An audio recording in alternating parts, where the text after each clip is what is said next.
चुनावी भागदौड़ के बीच उत्तराखंड कांग्रेस बागी नेताओं से परेशान है और इन नेताओं के खिलाफ अब प्रियंका गांधी के दौरे से ऐन पहले कार्रवाई की गई है। प्रदेश महामंत्री संगठन मथुरा दत्त जोशी की ओर से जारी आदेश के मुताबिक फिलहाल 4 नेताओं को अगले 6 साल तक के लिए पार्टी के सभी पदों से, यहां तक कि प्राथमिक सदस्यता से भी पूरी तरह से बर्खास्त कर दिया गया है। कांग्रेस का ये आरोप है कि नेताओं ने अनुशासनहीनता की है, इसीलिए इनके खिलाफ एक्शन लिया गया है। अब तक के आदेश के मुताबिक संजय डोभाल, संध्या डालाकोटी, मातवर सिंह कंडारी और संजय नेगी को पार्टी से बाहर किया गया है। संजय डोभाल यमुनोत्री में निर्दलीय हैं, संध्या डालाकोटी लालकुआं में, मातवर सिंह कंडारी रुद्रप्रयाग में, जबकि संजय नेगी रामनगर सीट से निर्दलीय चुनाव लड़ रहे हैं, इसीलिए इनके खिलाफ अब एक्शन लिया गया है। लालकुआं में हरीश रावत के खिलाफ संध्या डालाकोटी चुनौती दे रही है, तो हरीश रावत के लिए यहाँ मुश्किलें बढ़ने के आसार हैं, इसीलिए अब एक्शन तो ले लिया गया है, लेकिन इसका कितना असर होगा यह अभी कहा नहीं जा सकता। संध्या डालाकोटी ने साफ कर दिया था कि वो नामांकन किसी सूरत में वापस नहीं लेंगी, हालांकि उन्हें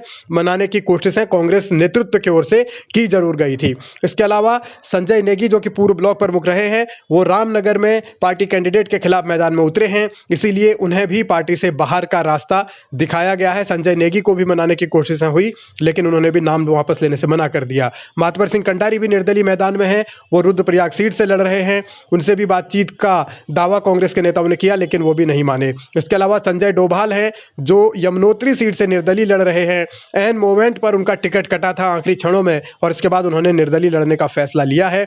असल में ये सब गुटबाजी का असर है। हर एक गुट का नेता अलग अलग जगह अपनी अपनी ताल ठोक रहा है, और इस गुटबाजी का नुकसान कहीं कांग्रेस को न हो जाए, इसके डर से अब पार्टी की ओर से यह कार्रवाई तो की गई है, लेकिन इसका कितना असर होगा अभी इस पर पार्टी के नेता भी कोई आकलन नहीं कर पा रहे। सवाल यह है कि कांग्रेस की इस गुटबाजी का जो भी खामियाजा भुगतना पड़ेगा वो कांग्रेस के उम्मीदवारों को ही भुगतना पड़ेगा। और जब कांग्रेस ये दावा कर रही है कि उत्तराखंड में वो सरकार बना रहे हैं, तो एक एक सीट पर अगर इस तरीके की बगावत हुई है और बगावत के बाद अब एक्शन लिया गया है, तो कितना असर समर्थकों पर पड़ेगा, कार्यकर्ताओं पर पड़ेगा, और उस सीट पर खास तौर से पड़ेगा जहां कांग्रेस के भीतर बगावत है। तो इस बगावत को थामने में कांग्रेस फिलहाल नाकाम रही है, और अब बागियों को पार्टी से बाहर का रास्ता दिखाया गया है। अब सवाल यही है कि क्या इससे डैमेज कंट्रोल हो पाएगा।